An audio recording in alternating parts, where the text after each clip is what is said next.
बिस्मिल्लाहिर्रहमानिर्रहीम। नाज़रीन, मैं हमेशा अपने प्रोग्राम में बात करती हूँ, जब भी दहशतगर्दी के हवाले से बात की जाती है कि अगर हमें दहशतगर्दी को ख़त्म करना है तो सिर्फ दहशतगर्दों को मारने से जो है ये दहशतगर्दी ख़त्म नहीं होगी, बल्कि हमें उस रूट कॉजेज़ को जांचना होगा, देखना होगा, उसका सद्देबाप करना होगा जहाँ से ये दहशतगर्दी पनपती है। और लाजमी सी बात है कि दहशतगर्दी को वसाइल और माली मुआवनत जब मिलती है तो वो उसमें फ़रोग़ आता है और उसको मददगार साबित होता है। गुज़िश्ता रोज़ DGISPR की जो बैकग्राउंड ब्रीफिंग थी, काफ़ी डिटेल थी, बड़े सीजनड जर्नलिस्ट वहाँ पे मौजूद थे, तो उन्होंने भारत के हवाले से, अफ़गानिस्तान के हवाले से और दीगर इशूज़ के हवाले से तो बात की, लेकिन स्पेसिफिकली उन्होंने जो बात की वो ये कि एक मुनज़्ज़म ड्रग माफिया सरगर्म है जिसका नेक्सस अफ़गान तालिबान हुकूमत और खैबर पख्तूनख्वा की वादी तीरा के बाअसर जो पॉलिटिशियंस हैं और जो वहाँ की जो लोकल जो पॉपुलेशन है, जो वहाँ के काश्तकार हैं, उस नेटवर्क का हिस्सा है। और उन्होंने ये भी कहा कि जो अफ्यून अफ़गानिस्तान से खैबर पख्तूनख्वा स्मगल होती है वादी तीरा में, वो 12,000 एकड़ पर मुहित है और जिसकी मालियत 18 से 25 लाख फ़ी एकड़ रुपए तक पहुंच जाती है, जो अल्टीमेटली ड्रग्स के मुख्तलिफ फॉर्म्स में बनती है और फिर पूरे मुल्क में डिस्ट्रीब्यूट होती है। उन्होंने काफ़ी डिटेल में बात की और ये भी कहा कि ये काफ़ी अरसे से ये चीज़ चल रही है और किसी भी सियासी जमात का नाम उन्होंने नहीं लिया, लेकिन उन्होंने ये ज़रूर इशारा दिया कि कुछ सियासतदान ड्रग्स का कारोबार जो है उसकी पुष्ट पनाही कर रहे हैं और वही लोग जो है वो मिलिट्री ऑपरेशंस की मुखालफत भी कर रहे हैं। तो सवाल यहाँ ये बनता है कि खैबर पख्तूनख्वा जो कि दहशतगर्दी से बहुत बड़ा मतलब सफ़र कर रहा है और फ्रंट सूबा है, वहाँ पर अगर ये अरसे दराज से काम चल रहा है तो फिर जो 13 साल से खैबर पख्तूनख्वा में पाकिस्तान तहरीक इंसाफ की हुकूमत है, उन्होंने इसके ख़िलाफ़ कोई अमली इक़दाम क्यों नहीं किए, क्यों आंखें बंद करके रखे रहे। और दूसरा ये कि हम और भी बात करेंगे कि उन्होंने ये भी कहा कि जी जो दहशतगर्दी है और जो ड्रग्स है ये आपस में जुड़ी हुई है, तो दहशतगर्दी के हवाले से तो हम कामयाबियां हासिल कर रहे हैं दहशतगर्दों को मार के, और कल इस हवाले से जो पाक फ़ौज की पेशा वराना महारत, दहशतगर्दों के ख़िलाफ़ जंग और कुर्बानियों के अज़्म के हवाले से भी बात की गई। और साथ साथ में ये भी बताया गया कि अगस्त के मुकाबले में जो सितंबर में दहशतगर्द हमलों में 52% कमी आई है और जो ऑपरेशन होगा, अब उन्होंने ये भी इंदिया दिया है कि अगर वादी तीरा में इस किस्म की एक्टिविटीज़ हो रही है तो हम उसको जो है ख़त्म करने की पूरी कोशिश कर रहे हैं। उन्होंने बाकायदा एक प्रेजेंटेशन भी पेश की और ये भी कहा कि अज़्म इस्तेहकाम फ़ौजी सलामती के लिए, फ़ौजी जो सलामती और कौमी सलामती है उसके लिए नागुज़ीर है। सो इसी हवाले से बात करेंगे। मेरे साथ जो पैनल है उनका तारुफ करा दूँ। Major general retired doctor Samrez Salik साहब दिफाई तज्ज़ियाकार हैं, सोहेल इकबाल भट्टी सीनियर सहाफ़ी, मलिक मंजूर तज्ज़ियाकार मेरे साथ मौजूद हैं। तमाम मेहमानों को खुश आमदीद कहूँगी। सोहेल इकबाल भट्टी साहब, आप कल वहाँ पे मौजूद, हमने बहुत सारी DGISPR की ब्रीफिंग्स अटेंड की है, मलिक मंजूर साहब ने भी अटेंड की है, लेकिन कल हमें कुछ मुख्तलिफ नोयत की एक नज़र आई। मतलब वो जो मैंने बात की है ना कि दहशतगर्दी और ड्रग्स आपस में जुड़ी हुई हैं, यानी कि मुझे याद है कि पहले भी हम इस चीज़ को डिबेट में लेकर आए हैं कि दहशतगर्दी के रूट कॉज, उसके सद्देबाप को जानना बहुत ज़रूरी है। इस कॉन्टेक्स्ट में आप इन इंकशाफात को किस तरह डिस्क्राइब करेंगे? जी बिल्कुल, कल की जो मीडिया ब्रीफिंग थी DGISPR की, वो खुसूसी अहमियत की हामिल थी। उन्होंने इंतहाई मुफस्सल अंदाज में तमाम तर एविडेंस के साथ, वीडियोस के साथ और प्रॉपर एक वर्किंग के साथ कि किन किन इलाकों में, खैबर पख्तूनख्वा के इलाकों में जो पोलिटिकल क्रिमिनल नेक्सस है जिसकी वजह से दहशतगर्दों की सपोर्ट मिलती है और कैसे ये नेटवर्क ऑपरेट करता है, और बिलखसूस वो फितनल खवारीज, फितनल हिंदुस्तान और उसके बाद अफगान तालिबान तक सब इसके बेनिफिशरी हैं और इसी फाइनेंशियल बेस के ऊपर वो सारी कार्रवाइयाँ करते हैं। जिसके अंदर वादी तीरा और खैबर का जो इलाका है ये सर फहरिस्त है। ये एक ऐसा इलाका है जहाँ पर एक बड़ी मिकदार के अंदर जो ड्रग्स है तैयार की जाती है, पोस्ट काश की जाती है और वहाँ पर ये हाईली प्रॉफिटेबल ये बिजनेस कंसीडर होता है। और इसके जो यहाँ से होने वाली ड्रग्स तैयार होती है मुल्क भर में पहुँचती है, तलीमी इदारों में पहुँचती है। यहाँ तक DGISPR का कहना था कि हमारे मुस्तकबिल के जो नौजवान हैं, जो मेमार हैं मुस्तकबिल के, उनका वो भी इसी खतरा से जिसचार है, क्योंकि ये लोग वहाँ उन इदारों तक ये मंशियात पहुँचाते हैं। और फिर इसमें से जो लुक्रेटिव ये बिजनेस उनके लिए है, उस इलाके के लोगों के लिए, उन्होंने फितल खारिज के लोगों को, फितल हिंदुस्तान के लोगों को अपनी प्रोटेक्शन पर रखा हुआ है कि वो उन लोगों को जो ये सारी ड्रग्स तैयार करते हैं उनको ये प्रोटेक्ट करते हैं। लेकिन उसके बावजूद सिक्योरिटी फोर्सेस को आपको ये क्रेडिट देना होगा कि उन्होंने इन इलाकों में भी ऐसे अनासिर के खिलाफ इंटेलिजेंस बेस्ड ऑपरेशन करते हैं और लोग ऐसी कार्रवाइयों में मुलविस है उनको जहन्नुम हासिल करते हैं। लेकिन हम देखते हैं कि इन तमाम सिचुएशन के बावजूद वहाँ बड़ी एक जो बुनियादी जिम्मेदारी है सिक्योरिटी फोर्सेस के साथ साथ, वो सूबाई हुकूमत की भी जिम्मेदारी है, सूबाई हुकूमत के मातहत इदारों की भी जिम्मेदारी है कि जहाँ पे ये जो एक पॉलिटिकल क्रिमिनल नेक्सस है उसको वो ब्रेक करें।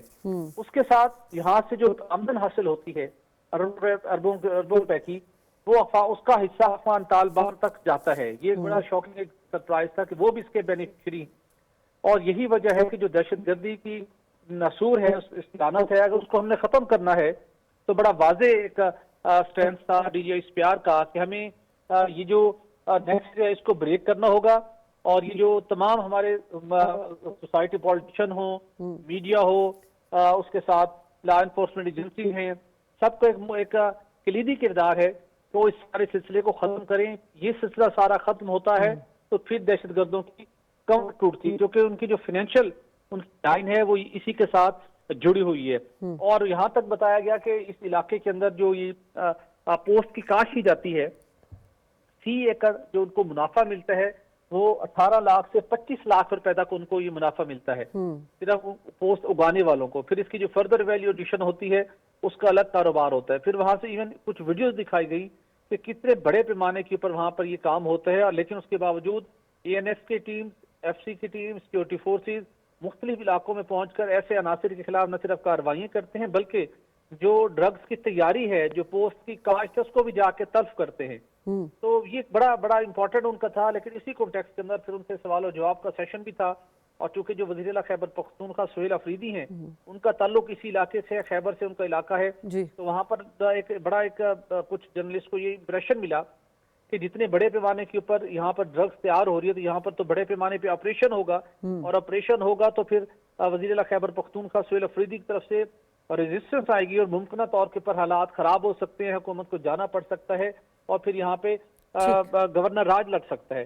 तो ये सवाल भी हुआ तो डीजीआई स्पेयर ने इन तमाम चीजों की वजाहत की। उन्होंने कहा कि ये सब कुछ सोचना इमेजिनेशन पर मबनी है और बाकी सारा पॉलिटिकल प्रोसेस है, वो हुकूमतें मौजूद हैं, रियासत मौजूद है, उन्होंने क्या करना अपनी जगह के ऊपर है। सिक्योरिटी फोर्सेज का सारा फोकस है दहशत गर्दी को, नसूर को जड़ से उखाड़ फेंकना, और जितने ऐसे अनासिर हैं जो इसके साथ जुड़े हुए हैं उनका खात्मा करना। साथ में उन्होंने उन इलाके के लोगों को भी कहा, अवाम को भी कहा कि वो ऐसे अनासिर को सपोर्ट मत करें, उन्हें अपने पास तहफ़्फ़ुज़ मत दें।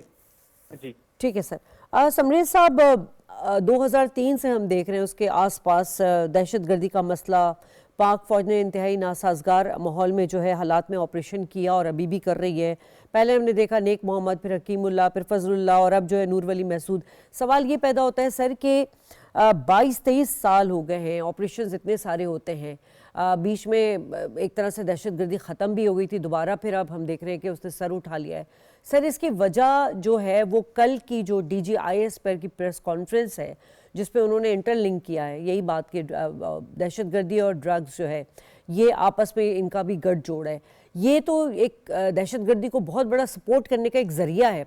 सर इसके लिए फ़ौज पाकिस्तान की जो कल की हमने देखा कि बड़ा क्लियर स्टांस उनका था कि भाई हम तो कार्रवाई कर रहे हैं, लेकिन साथ साथ जो वहाँ पर हुकूमत है, सूबाई हुकूमत, उसको भी इस मामले को देखना होगा। यानी अल्टीमेटली वही बात आ गई, नेशनल एक्शन प्लान के जो 13 निकात हैं उस पर भी अमल दरामद होगा तो दहशतगर्दी को ख़त्म किया जा सकता है।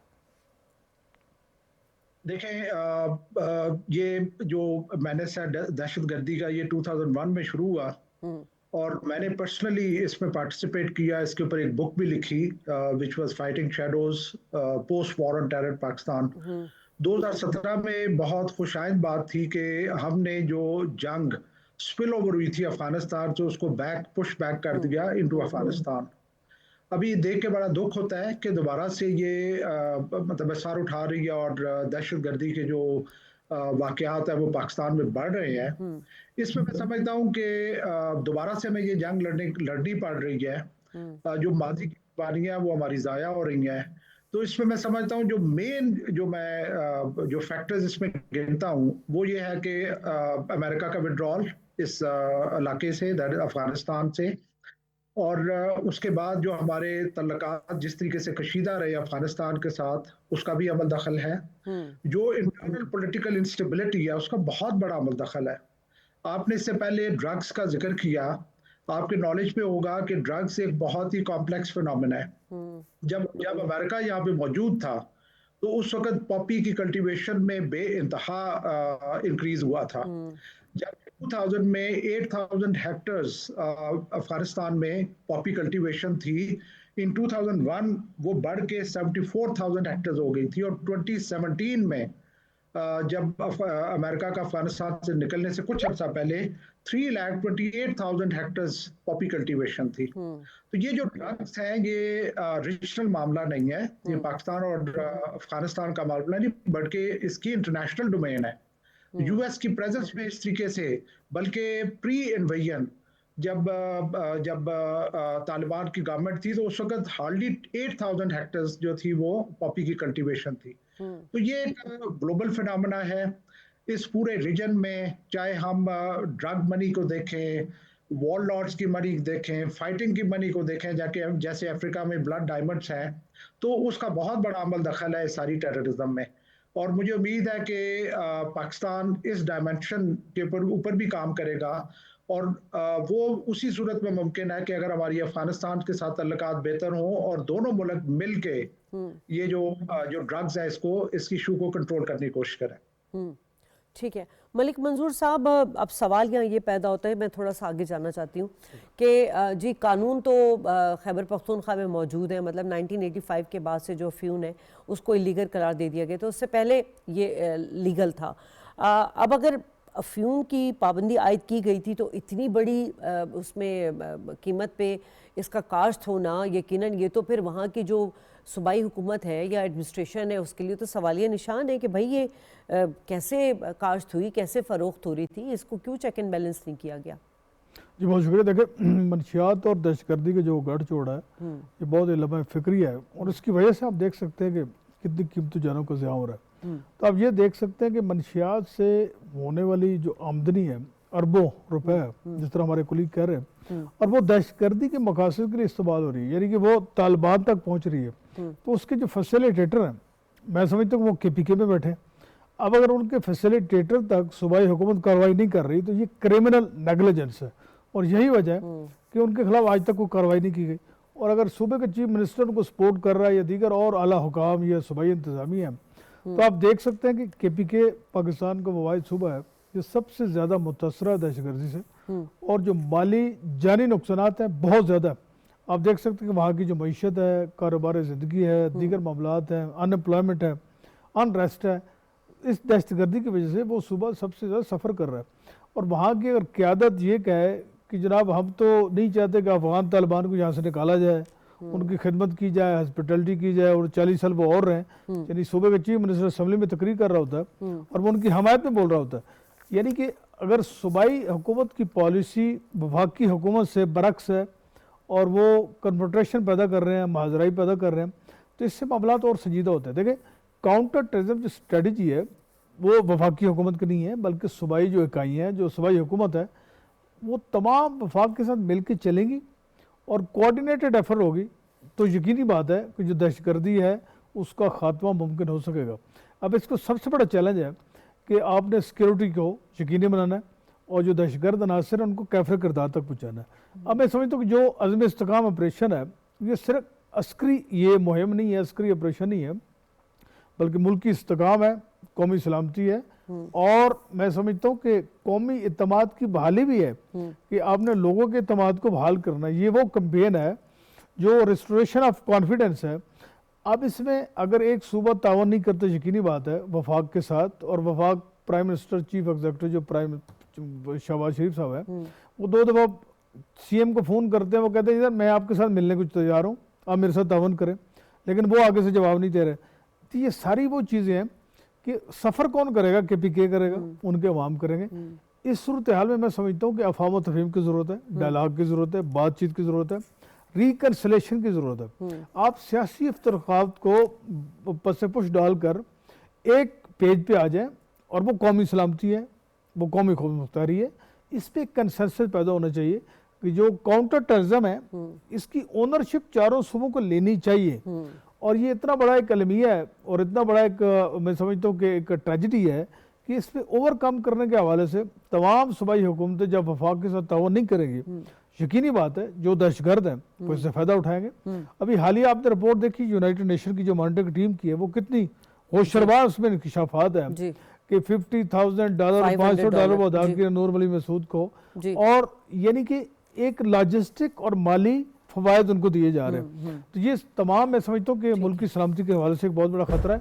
इस हवाले से सूबाई हुकूमत को भी वफाक के साथ मिलकर समरेज साहब बड़ा रेलिवेंट पॉइंट उठाया है मलिक मंजूर साहब ने कि अब तो एक्सपोज कर दिया है ना, हमारे डीजीआईएसपीआर ने बेनकाब कर दिया है इस ड्रग माफिया को, और दूसरी तरफ हम देख रहे हैं कि एक तरफ पनाह भी दिया हुआ है और दूसरी तरफ सरकारी परमिट भी अफगान तालिबान ने ये जो दहशतगर्द अनासिर हैं फितनुल खवारिज इनको दिया हुआ है।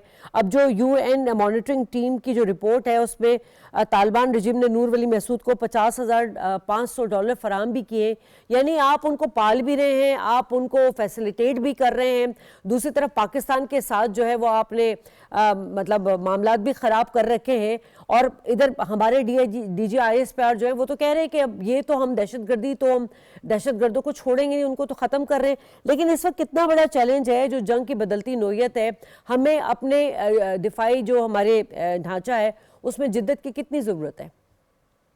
डेफिनेटली जो इन्फॉर्मेशन आई है, जो यूएन की रिपोर्ट भी है which is very very incriminating, जिसमें कि नूर वली को ये जो है अफगान गवर्नमेंट जो है वो फंड कर रही है, उसको हार्बर कर रही है। This is very unfortunate. और अफगान गवर्नमेंट जो है इसने कुछ ग्लोबल ऑब्लिगेशंस पूरी करनी थी जिसमें वो फेल हुए हैं, और पर्टिकुलरली नेबर्स के साथ भी उनकी कुछ ऑब्लिगेशंस थी जिसमें वो पूरी नहीं कर सके।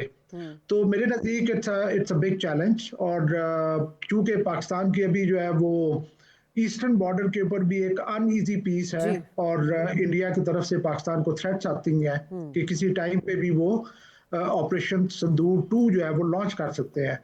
तो इस एनवायरनमेंट में पाकिस्तान के इंटरेस्ट में तो यही है कि अफगान फ्रंट के ऊपर और जो वेस्टर्न बॉर्डर के ऊपर स्टेबिलिटी सीख की जाए, जो कि मैं समझता हूँ कि हमारे जो ब्रादर ममालिक हैं, जो हमारे खैर खा है, टर्की और कतर जैसे ममालिक, वो इसमें इन्वॉल्व हैं, और वो दोनों मुल्कों में कोशिश कर रहे हैं कि अमन आए। और जो लिंकेजेस अभी ड्रग मनी से आ रहे हैं, जो जिस तरीके से तालिबान गवर्नमेंट जो है वो टीटीपी को हार्बर कर रही है, इनको डेफिनेटली उनको इस रास्ते को छोड़ना होगा, और फिर ही जाके पाकिस्तान जो है वो सक्सेसफुली इन काबशों में कामयाब हो सकता है और हमारे तल्लुकात अफगानिस्तान के साथ बेहतर हो सकते हैं। ठीक है सोहेल साहब, अब कल बड़ा क्लियर उन्होंने कह दिया कि भाई हम तो मिलिट्री ऑपरेशंस करेंगे, इंडिया दे दिया उन्होंने।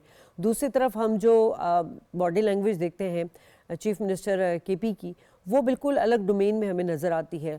अब आपको क्या लग रहा है, कल के बाद क्या डीजीआईएस पर बहुत क्लियर मैसेज दे चुके हैं कि जो ऑपरेशन तो होना ही होना है, अब हमांगी नहीं होगी सूबे के साथ और वो इदारे के साथ एक टकराव सा माहौल रखेंगे, तो सर हमारी अचीवमेंट किस तरह होगी? मतलब हमारा तो जो ऑपरेशन दहशतगर्दों के खिलाफ जो कार्रवाई है उसको शदीद मुतासर करेगी।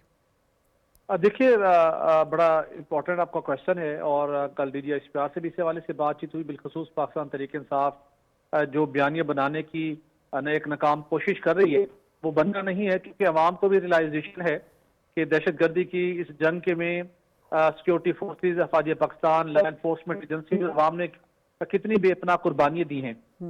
डीजीआईएसपीआर का बिल्कुल वाज़ेह कहना था कि कौन है जो कहते हैं कि अब मुज़ाकरात किए जाएं, उनके साथ मुज़ाकरात किए जाएं जो हमारे जवानों को जिन्होंने शहीद किया, उनके सरों को फुटबॉल बना के खेलते रहे, उनसे किसी सूरत बातचीत नहीं होगी। अब पीटीआई के कुछ लोग जो गड़बड़ करते हैं कि देखिए जी आपने दोहा में और इस्तांबुल में जाके आपने मुज़ाकरात किए, देखिए जी आप तो कहते थे हम मुज़ाकरात नहीं करते, आप तो बातचीत कर रहे हैं। तो उन्होंने बिल्कुल वाज़ेह किया कि जो इस वक्त बातचीत हो रही है, काबुल में जो भी हुकूमत हो, माजी में अशरफ गनी की हुकूमत रही कि जिसकी भी हुकूमत हो, उनको हमेशा डायलॉग के जरिए से इंगेज रखा गया है। अभी वहां पे अफगान अबूरी हुकूमत मौजूद है काबुल में, उनके साथ बातचीत जारी है। जो फितनुल खारिज है, जो टीटीपी हैं, उनके साथ किसी सूरत बातचीत नहीं होगी, बिल्कुल वाज़ेह है। और इंटेलिजेंस बेस्ड ऑपरेशन हो रहे हैं, इंटेलिजेंस बेस्ड ऑपरेशन हुए हैं और आइंदा भी होंगे। एक बात उन्होंने इसके साथ और भी बड़ी वाज़ेह की कि टीटीपी के वो लोग जो अफगान तालिबान के पास मौजूद हैं और वो सब लोग जो कहते हैं कि मुज़ाकरात का बड़ा प्रचार करते हैं, सिंपल उनके पास एक ही रास्ता है, उन तमाम अनासिर को पाकिस्तान के हवाले किया जाए और फिर पाकिस्तान की आइन और कानून के मुताबिक उनसे अगला जो उनके खिलाफ लाहमल होगा उसके मुताबिक तय कर लिया जाएगा। ये नहीं हो सकता कि वो अनासिर जो यहाँ पर इंडियन प्रॉक्सी के साथ मिलकर बने हुए हैं और वो काम कर रहे हैं, दहशतगर्दी कर रहे हैं और टीटीपी से उनका ताल्लुक है, फितन खादी से ताल्लुक है, उनसे किसी सूरत बातचीत नहीं होगी। उनका एक ही हल है ऑपरेशन, और वो उनके खिलाफ ऑपरेशन ही होगा। जी ठीक है मंसूर मलिक साहब, जंग की जो नोयत है वो हालिया बरसों में बहुत हमें चेंज होती हुई नज़र आ रही है। मतलब एक उभरता हुआ सिक्योरिटी माहौल, हाइब्रिड किस्म का और साइबर इतलाती और जो एक आप देखें खलाई नोयत के जो ख़तरात हैं, ये तमाम चीज़ें जो है अब शामिल हो चुकी हैं। और DGISPR भी बात कर चुके हैं कि हमें अब इनोवेशन की ज़रूरत है। अब रिवायती जंग अलग अलग तरीके से जो है हमें उसको लड़ने की ज़रूरत है। इसके लिए वही बात मैं फिर कह रही हूँ कि हमें हर तरह की तैयारी करनी पड़ेगी। यानी कि मीडिया भी अपना जो नैरेटिव है वो पाकिस्तान के हवाले से, और जो झूठ का परिंदा है ख़ास तौर पे भारत और इस वक्त जो अफगानिस्तान का गठजोड़ है, उसमें हम अपना काम तो बेहतर तरीके से कर रहे हैं, लेकिन क्या दुनिया इसको एक्नॉलेज कर रही है? दुनिया इसको समझ रही है कि वाकई इस वक्त जो है ये एक पाकिस्तान के ख़िलाफ़ जो है बहुत बड़ी साजिश नज़र आ रही है भारत की? क्योंकि भारत तो हमेशा से ताक में ही रहता है और साजिश करता उसकी तो चलती रहती हैं। इस वक्त अफगानिस्तान को इन्वॉल्व करके जो उसने एक पाकिस्तान के ख़िलाफ़ प्रोपेगेंडा शुरू किया है, उसके लिए हमें कितना तैयार होने की ज़रूरत है? बड़ा पर्टिनेंट क्वेश्चन है आपका कि जो प्रिवेलिंग सिचुएशन है ना, ये एक नैरेटिव की जंग है। और यकीनी बात है कि जो कौमें अपना नैरेटिव बनाना जानती हैं वो जीतना भी जानती हैं। और मेरे ख्याल में DGISPR ने बिल्कुल दुरुस्त समझ में मल्टी डायमेंशनल जो चैलेंजेस हैं उसकी तरफ इशारा किया है कि हमें किस तरह की तैयारी करनी चाहिए, किस तरह अपनी कौम को तैयार करना चाहिए और किस तरह का नैरेटिव बनाना चाहिए। लेकिन नैरेटिव तो कौम से बनता है ना, कि अगर कुछ ऐसे एलिमेंट पाकिस्तान में है जो कौमी इदारों को मुतनाज़ा बनाने की कोशिश करते हैं, जो कौमी बयानियों को सबोताज करने की कोशिश करते हैं, जो कौमी इत्तेहाद यकजहती को नुकसान पहुँचाने और सबोताज करने की कोशिश करते हैं, देखिए ऐसे अनासर बिल्कुल मुकम्मल तौर पर बेनकाब हो गए। अब ज़रूरत इस बात की है कि हमें एक कौमी बयानिया बनाने की ज़रूरत है। और जिस तरह आपने भारत ने कहा कि वो मुख्तलिफ हवालों से डिप्लोमेटिक फ्रंट पे, पॉलिटिकल फ्रंट पे, मुआशी फ्रंट पे, इकनॉमिक फ्रंट पे पाकिस्तान को आइसोलेट करने की हमेशा कोशिश करता रहा। लेकिन आप देख लें कि पाकिस्तान बैन-अवी सतह पर मुआशी, इक़्तिसादी, सफारती और सियासी सतह पर जो हमारा बयानिया है पूरी दुनिया ने उसको एक्सेप्ट किया और हमारे नैरेटिव को बाई किया। लेकिन भारत आप देख सकते हैं कि बैन-अवी सतह पर, सफारती सतह पर मुकम्मल तौर पर तनाई के शिकार है। तो इससे आप अंदाज़ा कर सकते हैं कि हमारा जो बयानिया है बिल्कुल दुरुस्त है। और दहशतगर्दी के खिलाफ जो जंग है इसमें रिमार्केबल अचीवमेंट पाकिस्तान ने हासिल किए हैं। और हम ये देख सकते हैं कि चंद मुट्ठी भर जो दहशतगर्द अनासर हैं, ये एंटी पाकिस्तान एलिमेंट्स हैं, अपने मज़मूम अज़ाम में वो कामयाब नहीं हो सकते। और यही वजह है कि हमारी जो फोर्सेज हैं मुकम्मल तौर पर चौकस हैं। पाकिस्तान की जो टेरिटोरियल इंटेग्रिटी है, सलामती है, खुद मुख्तारी है, उसको इंश्योर करने के हवाले से वो हमदम तैयार है। तो इससे आप अंदाज़ा कर सकते हैं कि पाकिस्तान ने दिफाई सतह पर, सफारती सतह पर और सियासी सतह पर जो कामयाबी हासिल की हैं उससे भारत खाइफ है। और यही वजह है कि अपनी प्रॉक्सिस के ज़रिए पाकिस्तान को डीस्टेबलाइज करने के हवाले से वो इन प्रॉक्सिस के जरिए पाकिस्तान में दहशतगर्दी करवा रहा है। और पाकिस्तान ने ये 9 और 10 मई का जो वाक़या है, जो इबरतनाक शिकस्त भारत को दी है, आप देख सकते हैं उस शिकस्त का बदला लेने के लिए वो अफगान शहर को इस्तेमाल कर रहा है, अफगान सरजमीन को इस्तेमाल कर रहा है। और पाकिस्तान ने बारहा अफगानिस्तान को ये बावर कराया कि वो अपनी सरजमीन को इस्तेमाल करने न दें। अब भी देखें दहशतगर्दी के खिलाफ अफगान सरजमीन का इस्तेमाल होना एक बहुत हैरान कौन और एक बहुत बड़ी ट्रेजिडी है कि वो अपने आप को नुकसान पहुँचा रहे हैं, अपनी कौम को नुकसान पहुँचा रहे हैं और अपनी रिट को वो कंप्रोमाइज़ कर रहे हैं। इस हवाले से मैं समझता हूँ पाकिस्तान की जो ज़ीरो टॉलरेंस पॉलिसी है, काउंटर टेररिज्म हमारी पॉलिसी, और इस हवाले से सियासी और अस्करी क़यादत एक पेज पे है। और हम देख सकते हैं कि जो अब तक की कामयाबी है कि आप देख सकते हैं इस महीने 52% दहशतगर्दी के वाक़यात में कमी आई है अगस्त के मुकाबले में। सोहेल साहब, ये जो जंग है हमारी दहशतगर्दों के खिलाफ, फितनउल खवारिज और फितनउल हिंदुस्तान के खिलाफ, ये रिवायती जंग नहीं है। यानी कि ये वो जंग है जिसे हमें अलग अलग सर्विसेज देकर जो है उसको लड़ना होगा। जैसे कि मैंने अभी बताया कि नैरेटिव के खिलाफ, प्रोपेगेंडे के खिलाफ जो पाकिस्तान के खिलाफ है, उसको हमें, उसका बयानिया हमें बड़े मजबूत बनाना होगा। लेकिन इस वक्त जो एक्सपोज किया अफगानिस्तान को मनशियात के हवाले से हमारी फोर्सेस ने, इसको आलमी फोरम्स पर ले जाना कितना ज़रूरी है? देखिए, ये बहुत ज़्यादा ज़रूरी है। उसकी बुनियादी वजह ये है कि ये अफगान तालिबान और जो अमारात इस्लामी के नाम देकर और दीगर भी जो फितन ख्वारिज से वाबस्ता टेररिस्ट हैं, इस्लाम का नाम इस्तेमाल करते हैं बदकिस्मती के साथ। लेकिन उनकी हकीकत क्या है? हकीकत ये है कि ड्रग्स का, स्मगलिंग का काम इस पैसे से वो दहशतगर्दी की कार्रवाइयाँ करते हैं। और दुनिया जो खुद इस मामले पे, ड्रग्स के मामले पे सेंसिटाइज तो है, लेकिन जो ड्रग्स का गढ़ है अफगानिस्तान या ये वो इलाके, वहाँ पर उनकी खामोश तमाशाई दिखाई देते हैं, क्योंकि जो अफगान तालिबान इस सारे मामले को सपोर्ट करके इसको आगे मामले को बढ़ाते हैं, उसी अफगान तालिबान को दुनिया, अमेरिका बिलखसूस, उनको मंथली, वीकली बेसिस पर उनको वो फंडिंग फराहम कर रहा है। वहां पे 7-8 अरब डॉलर का वो कीमती असला बाय डिजाइन छोड़ कर गया है। उसके साथ उनको मुख्तलिफ एनजीओ के प्लेटफॉर्म से उनको गेन डॉलर्स की फराहमी जारी है। तो इसका क्या मतलब है कि आप उनको इनडायरेक्टली, यहाँ पे एक जानिब कहते हैं कि दहशतगर्दी है, और दोहा एग्रीमेंट आपने किया। दोहा एग्रीमेंट के जो सबसे इंपॉर्टेंट पार्ट था कि वहां पे अफगानिस्तान की सरजमीन किसी मुल्क के खिलाफ इस्तेमाल नहीं होगी, दहशतगर्दी वहां पर नहीं पनपेगी, दहशतगर्द वहां पर उनको रहने का कोई जवाब नहीं होगा।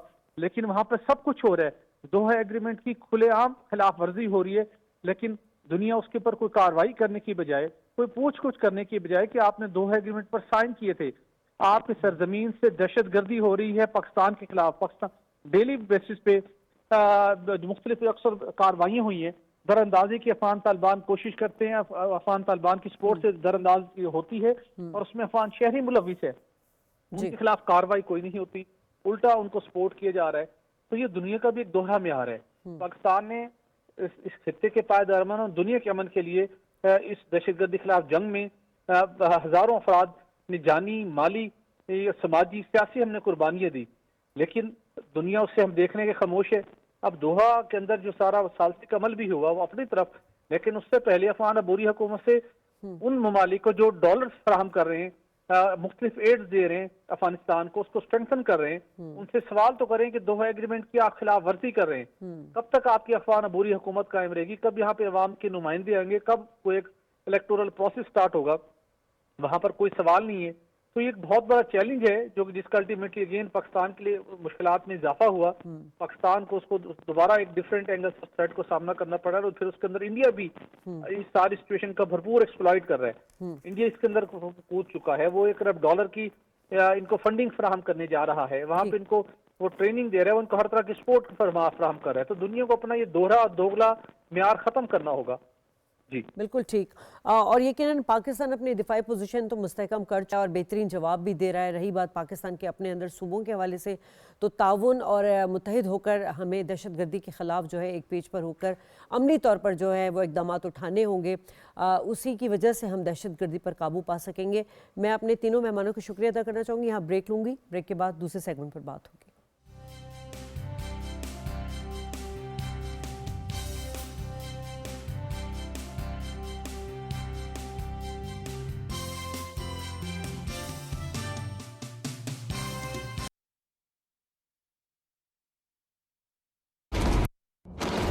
जाकर सबसे कह दो कि आज के बाद बाबा अरूज की ये शमशीर तमाम मजलूमों की हिफाजत करेगी अलजायर में। मैं तुम्हें आज के बाद डॉन डिएगो के साथ साथ हमारी दुश्मनी तुमसे भी है। इससे पहले कि वो हमें खत्म कर दे, मैं उनका काम तमाम कर दूंगा। खामोश! हमारे सबसे बड़े दुश्मन बारबरोसा। आज हमारे तमाम जहाज समंदर के अजदहे और हर बहादुर समंदर का शेर होगा। हमला करने का वक्त आ चुका है। नाम खिज़र और लक़ब खैरुद्दीन। अब शमशीर बहर भी हमारे हमरा है। दास्तान तो अब शुरू होगी। बिस्मिल्लाह हमला!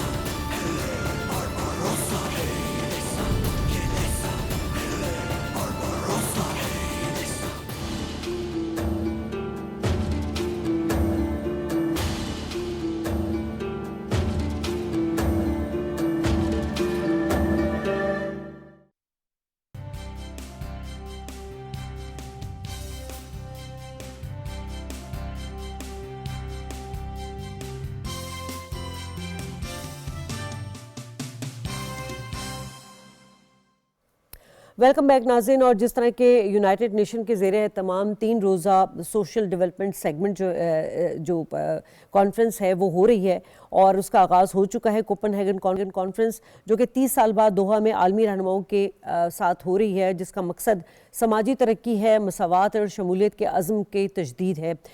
यकीनन इसमें और भी बहुत सारी चीज़ें जैसे पावर्टी है उसका ख़ात्मा और जो अनएम्प्लॉयमेंट है उसको जो है इक्वली जो है उसकी फराहमी को यकीनी बनाना, ये तमाम वो टारगेट्स हैं जो इस कॉन्फ्रेंस में यकीनन ज़ेर बहस भी आएंगे। और इसमें सदर मुमलिकत आसिफ अली ज़रदारी जो हैं वो पाकिस्तान की तरफ से नुमाइंदगी कर रहे हैं। कॉन्फ्रेंस से ख़िताब में पाकिस्तान के विजन और जो कॉम्प्रिहेंसिव किस्म की जो और पायदार तरक्की के हवाले से जो अहदाफ है उस पर रोशनी भी डाली गई। आलमी बरादरी पर जोर दिया गया कि दुनिया जो है उसको इख्तलाफात और जो तकसीम है उससे बालातर होकर जो हमदर्दी, इंसाफ और इज्तिमाई तरक्की की राह अपनानी होगी। सो इसी हवाले से बात करेंगे कि कॉन्फ्रेंस जो है ग्लोबाउट के तकाज़ों के हवाले से इस कॉन्टेक्स्ट में ये कितनी अहम है। मेरे साथ गेस्ट मौजूद हैं, इस वक्त डॉक्टर जमील खान, साबिक सफ़ीर। बहुत शुक्रिया सर आपने हमें वक्त दिया। आप इस कॉन्फ्रेंस को किस तरह देख रहे हैं सर, और यकीनन सदर पाकिस्तान का जो खिताब है उसको आलमी मीडिया में भरपूर तवज्जो भी मिली है। जी हाँ, बिल्कुल तवज्जो इसलिए भी मिली है कि ये दुनिया का एक बहुत बड़ा एजेंडा है जिसको एसडीजी कहते हैं, सस्टेनेबल डेवलपमेंट गोल कहते हैं, जिसको कि जनरल असेंबली के रेजोल्यूशन के मुताबिक सितंबर 2015 में इसको रेजोल्यूशन के जरिए अडॉप्ट किया दुनिया ने। दुनिया के 193 ममालिक में से तकरीबन सारों ने मां सिवाय 1-2 के, और पाकिस्तान ने फिर इसको अपने नेशनल असेंबली के रेजोल्यूशन पास करके इसको अडॉप्ट किया 2016 में। तो इस लिहाज से ये 17 नुकाती सस्टेनेबल डेवलपमेंट गोल जो पूरी दुनिया जिसके साथ अलाइंड है, और दुनिया की खुशहाली के लिए ये एक बहुत अहम सतून के तौर पर साबित हो रहा है, क्योंकि पाकिस्तान ने भी इसको अपने नेशनल प्लान में शामिल कर लिया 2030 में, और इसको अलाइन किया है अपने तमाम के तमाम से। दुनिया का जहां तक ताल्लुक है और इस प्लेटफॉर्म का ताल्लुक है, हमारे प्रेसिडेंट वहां मौजूद हैं, उनका ताल्लुक है, तो जैसे 1995 में वर्ल्ड समिट ये हुआ कोपेनहेगन में, 117 ममालिक, 117 हेड ऑफ स्टेट्स ने इसमें हिस्सा लिया और तकरीबन 186 ममालिक ने इसमें रिप्रेजेंट हुए। इसी तरह इस दफा भी सदर जरदारी का इंटरेक्शन हो रहा है, चंद स्टेट ऑफ एजेंट से, हेड ऑफ स्टेट एजेंट से हो गया है, उनका और बाकियों से शायद होना बाकी है। तो ये एक बिल्कुल एक हाई लेवल इंटरेक्शन हो जाता है। दूसरा, इस बात का अयादा हो जाता है कि पाकिस्तान किन किन मामलात में प्रिंसिपल स्टैंड रखता है, जैसे कि उन्होंने एजुकेशन की बात की, हेल्थ की बात की, जो कि अगेन हमारे सस्टेनेबल डेवलपमेंट गोल का हिस्सा है जिसको हमने अडॉप्ट किया हुआ है। एनवायरनमेंट की उन्होंने बात की, बेनजर इनकम सपोर्ट की जो कि पॉवर्टी एलिवेशन से ताल्लुक रखता है, अगेन वो जो है sustainable development goal United Nations का है उससे अलाइन करता है। फिर उन्होंने नेशनल यूथ इंटर्नशिप प्रोग्राम का जो कि employment, again that is also aligned with the sustainable development goal. उनका सेक्रेटरी जनरल से मुलाकात हुई, मीटिंग्स उनकी ताजिकिस्तान और इराक से। तो ये तमाम चीजें जो है, ये हाई लेवल मीटिंग्स वगैरह जो होती हैं, उससे तशख़्ख़ुश किसी मुल्क का और मजीद बढ़ता है, और साथ साथ उससे ये भी होता है कि सिविल सोसाइटी भी वहाँ होती है, डेवलपमेंटल एजेंसीज भी होती हैं, प्राइवेट सेक्टर, तो उसमें काफी चीजों के बारे में डिस्कस किया जाता है, जिससे कि लेकिन जमील साहब, ये सस्टेनेबल डेवलपमेंट गोल जो है ये तो हर दौर के लिए बड़ी अहमियत का हामिल होता है। ये 30 साल बाद इस कॉन्फ्रेंस का इनेकाद होना, ये इतना गैप क्यों आया? जी, इसमें थोड़ी सुसरवी भी कहा जा सकता है, और उसके बाद ये कि इसकी पूरी प्लॉटिंग होती है। हर मुल्क अपने अपने अहदाफ, जैसे पाकिस्तान ने कोई तकरीबन अपने 36 टारगेट्स को पूरा किया है। उसके टारगेट्स में उन्होंने डिवाइड किया है, कुछ 100 कुछ टारगेट्स हैं, तो 36 पाकिस्तान ने उस अहदाफ को हासिल कर लिया है। उसमें पाकिस्तान पॉवर्टी एलिवेशन में थोड़ा सा पीछे है, जो कि एसडीजी का गोल नंबर 1 है। एजुकेशन में भी पीछे है, जो कि एसडीजी का गोल नंबर 4 है। एम्प्लॉयमेंट भी हमारी कोई इतनी बेहतर नहीं है, एसडीजी का गोल नंबर 8 है। और इसी तरीके से जो सोशल प्रोटेक्शन, जो कि हमारे अपने कॉन्स्टिट्यूशन में भी दिया हुआ है, आर्टिकल 38 हमारा कॉन्स्टिट्यूशन ऑफ पाकिस्तान में, कि हम लोगों के वेलफेयर और वेलबींग को मलूज़े खातिर रखेंगे, तो उसमें जब हमारे पास इंशाल्लाह मईशत बेहतर होगी तो हम उसकी तरफ भी आगे बढ़ेंगे। लेकिन हमारी मईशत अभी जाके मैक्रो लेवल पे तो कोई बेहतरी उस पर नजर आ रही है, सस्टेनेबल होती जा रही है, लेकिन माइक्रो लेवल पे उसके समरात अभी आना शुरू होंगे, क्योंकि अभी तो स्टेबिलिटी के फेज में है। स्टेबिलिटी के बाद जब वो आएंगे तो फिर उसमें जो बाकी तस्करा किया जा रहा है, आसिफ जरदारी साहब ने जिन चीजों का तस्करा किया उस पर फिर काम हो सकता है। लेकिन उन्होंने इंटरनेशनल लीगल फ्रेमवर्क की में एक बात की है, इंडस वाटर ट्रीटी की, कि इंडस वाटर ना बगैर नाम लिए हुए इंडिया का कि ये इंडस वाटर ट्रीटी की खिलाफ वर्जी, वाटर एज अ वेपन उसको इस्तेमाल किया जा रहा है। क्योंकि वाटर से मुंसलिक जितने भी 17 गोल अगर आप देखें एसडीजी के, सस्टेनेबल डेवलपमेंट गोल के, तो अगर पानी नहीं होगा तो उनमें से कोई भी हदफ हासिल नहीं किया जा सकता है। तो ये इसको अगर मेगा लेवल पर देखें तो इसमें एक पॉलिसी डेफिनेशन होती है, फॉरेन पॉलिसी के रुख का डिस्कस किया जाता है हेड ऑफ स्टेट लेवल पे, जो कि सदर जरदारी वहां गए हुए हैं। उस लिहाज से तो उस लिहाज से मैं समझता हूँ कि ये इसमें फौरी तौर पर तो इन किस्म की मीटिंग्स में, क्योंकि ये पॉलिसी साज किस्म का प्लेटफॉर्म है जिसमें कि पॉलिसी के बारे में डिस्कस किया जाता है, तो उससे फिर इसके अहदाफ हासिल करने का तखमीना इसके अहदाफ, इसकी पॉलिसी की इम्प्लीमेंटेशन पे दारोमदार होता है। और इसकी एक लेगेसी है, उस लेगेसी को बेसिकली ये इवॉल्विंग मल्टीलैटरल आर्किटेक्चर है।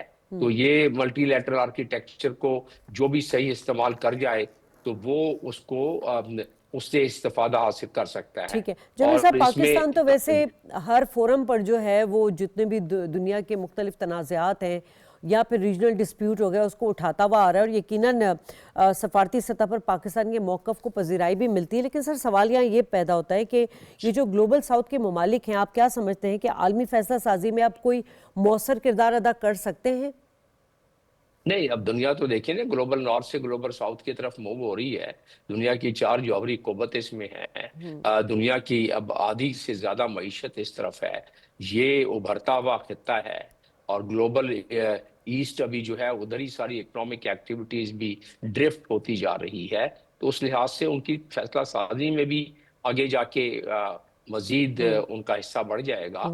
आप देखें कि अभी जब ग्लोबल नॉर्थ के सबसे बड़े लीडर डोनाल्ड ट्रंप ने जब ग्लोबल साउथ के सबसे बड़े लीडर से मीटिंग की शीपिंग से साउथ कोरिया में, तो वहां उनके आप बॉडी लैंग्वेज देखें, वहां आप देखें कि उन्होंने अच्छे जैसे, हालांकि उनका कंपटीशन चल रहा है, हालांकि वो ट्रेड वॉर चल रही है, उसके बावजूद उन्होंने कोलैबोरेशन और कोऑपरेशन की इसलिए बात की है कि ग्लोबल साउथ की अहमियत और अफजलियत बढ़ती जा रही है, बतदरीज बढ़ती जा रही है। और उसमें न सिर्फ पहले तो यूनिपोलर वर्ल्ड था, अब मल्टीपोलर वर्ल्ड हो गया है, अमेरिका है, चाइना है, रशिया है। तो उस लिहाज से अब फैसला साजी में भी अपना अपना हिस्सा उसी तरीके से, लेकिन इस पूरे ट्रांसफॉर्मेशन में यकीनन थोड़ा सा टाइम अभी लगेगा।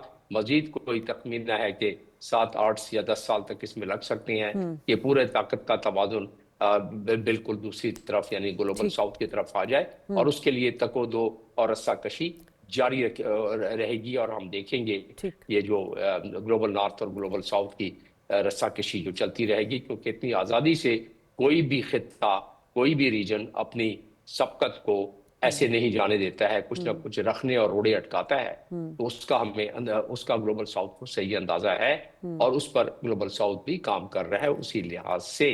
तो ये कुछ वल्नरेबिलिटीज हैं, कुछ हम ग्लोबल साउथ की इस वक्त उन वल्नरेबिलिटीज को, चाहे वो स्पेस में उनकी मजीद रिसर्च है और डेवलपमेंट है और वेपनाइजेशन है, या उनकी समुद्र की गहराइयों में जो मजीद वो अपनी टेक्नोलॉजी को बढ़ा रहे हैं, अपने वेपनाइजेशन को बढ़ा रहे हैं।